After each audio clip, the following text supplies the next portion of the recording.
నంద్యాల పట్టణంలో ఆధ్యాత్మిక పరిమళం వెల్లి విరుస్తోంది.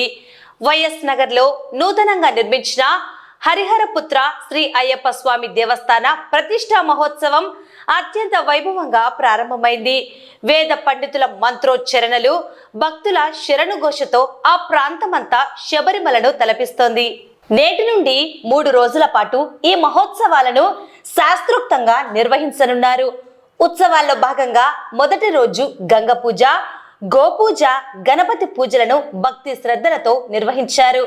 అనంతరం రక్షాబంధనం, ఋత్విక్కరణం పూర్తి చేసి శాస్త్రోక్తంగా యాగశాల ప్రవేశం మరియు ప్రధాన కలశ స్థాపన గావించారు.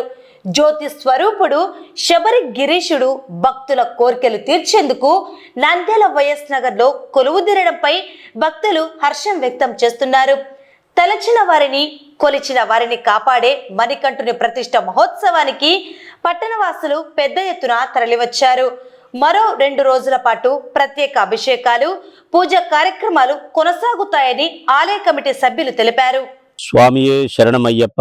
నంద్యాల పట్టణంలో చాలా సర్వాంగ సుందరంగా వైఎస్ఆర్ నగర్ ప్రాంతంలో శ్రీ హరిహర సుత అయ్యప్ప స్వామివారి ఆలయం చాలా దేదీప్యమానంగా నిర్మాణం చేసుకున్నారు. నిజానికి కలియుగంలో కులవంగానే తలవంగానే కోర్కెలను నెరవేర్చేటువంటి దైవముగా, శబరి గిరీశుడుగా, జ్యోతి స్వరూపుడుగా అయ్యప్ప స్వామివారు కీర్తింపబడ్డారు. మరి అట్లాంటి అయ్యప్ప స్వామి వారి యొక్క ప్రతిష్టా మహోత్సవాలు చాలా శ్రమ కోర్చి చాలా శ్రద్ధగా కట్టుకున్న దేవాలయం కాబట్టి ప్రతి వారు కూడా ఇక్కడ చాలా మహిమ అనేటువంటిది కొలువు తీరబోతూ ఉన్నది. కాబట్టి ప్రతివారు స్వామివారిని దర్శించండి, స్వామివారి అనుగ్రహాన్ని పొందండి.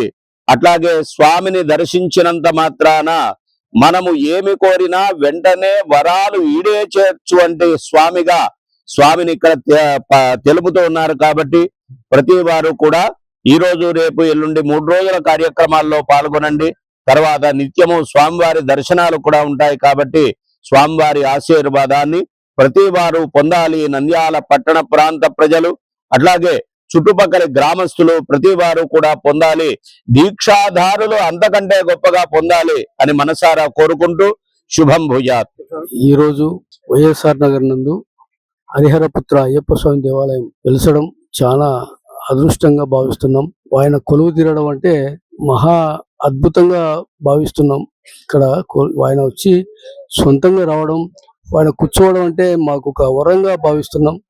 ఆ వరాన్ని కూడా మేము పొందుతున్నామంటే ఆ అయ్యప్ప అనుగ్రహం రావాలంటే చాలా అదృష్టంగా భావించాలి.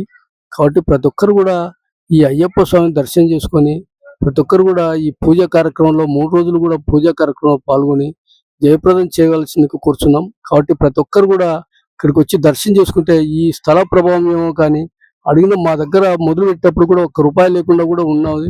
కాకపోతే ఆ అయ్యప్ప అనుగ్రహంతోనే ఇంత పెద్ద దేవస్థానం కట్టడం అంటే మా యొక్క శక్తి వంచన కానిది. కాబట్టి ఈ అద్భుతం మనకు ఇంకోరి కూడా అలుగానిది. అసలు ఇక్కడ పవిత్రం అంటే చాలా పవిత్రమైన దేవాలయం. కాబట్టి ఇక్కడ ప్రతి ఒక్కరు తెలుస్తేనే, వచ్చి చూస్తేనే తెలుస్తుంది.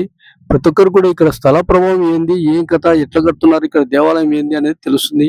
కాబట్టి భక్తాదులందరూ ఖచ్చితంగా వచ్చి ఇక్కడ వచ్చి చూసి ఈ దేవాలయాన్ని చూసి దేవుని దర్శనం చేసుకొని వెళ్ళవలసిందిగా కూర్చున్నాం. ఈరోజు హోమ కార్యక్రమాలు, రేపు వచ్చేసి ధ్వజస్తంభ ప్రతిష్ఠ కార్యక్రమం, ఎల్లుండి విగ్రహ ప్రతిష్ఠ కార్యక్రమం ఉంటుంది.